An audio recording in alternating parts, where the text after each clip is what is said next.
Azerbaycanlıların Novruz bayramını burada tebrik ederim. Bugün benim şerefimle Novruz bayramındayım. Gidip göre neler baş verecek. Her uşaq bir çiçektir, gülümseyir güneşe. Salam. Bayramınızı təbrik edirəm. İnşallah Allah qismət eləyər. Bundan sonra 6 il davamlı olaraq bir yerdə belə bayram qeyd inşallah. Birdən ilə böyüyəcəksiniz. Daha da, bax, haqq şahidi. Daha da belə boylu buxunlu, gözəl, ağıllı, yaraşıqlı. Düzdür, hər birinin öz gözəlliyi var. Bu gözəl, məsum simanız, körpəliyiniz, həmişə bax belə mənim yaddaşlarıma getməyəcək. Amma siz böyüyəcəksiniz və tezliklə onların hamısını unudacaqsınız. Hətta uşaqlı şəkillərinizə baxıb utanacaqsınız. Yox, mən orada pisəm. Amma yox, əslində siz hamıdan gözəlsiniz. Sizi təbrik edirəm. Gəlməyin bana. Sizə bax, qarşıdan gələn, yenə də həmişə sizə demişəm, məlumatını da vermişəm. Bilirsiniz ki, biz Odlar diyarıyıq.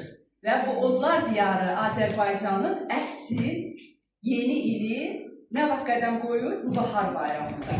Və bizim qarşıdan gələn bayramımız, sizin bu yeni ilimiz xeyirli gəlsin, uğurlu gəlsin, gözəl qiymətlərlə müəllimlərin sevimlisi olasınız. Həmişə belə sinifimiz fəxirli olsun. Amin. Amin.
Əzizinem gül bitti.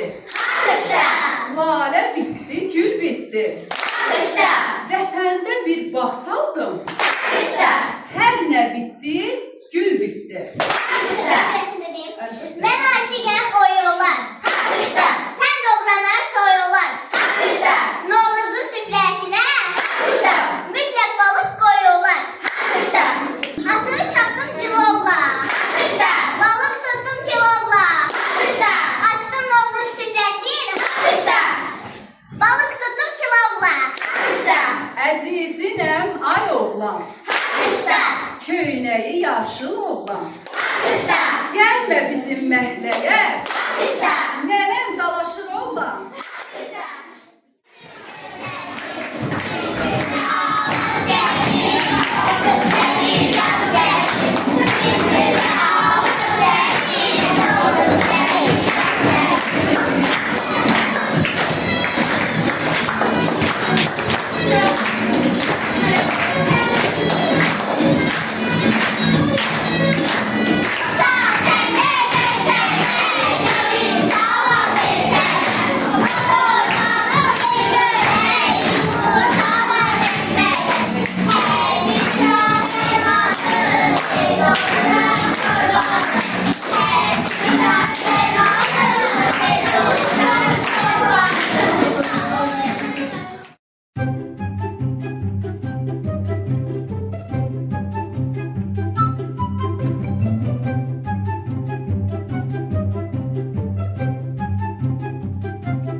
Ona yumurta. 5 bağışlayın. Çalışmak lazımdır.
unutmayın. Bildirim